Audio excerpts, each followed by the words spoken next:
के भत्ता चूसता, लइका होली में उपास सुतता। तो दूध ने पुल के भत्ता चूसता, लइका होली में उपास सुतता।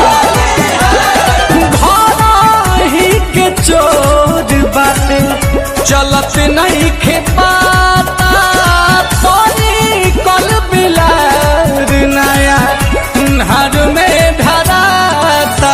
पेट भरे ना भूखा से सुतता, लइका होली में उपास से सुतता। तो दूध ने पुल के भत्ता चूसता, लइका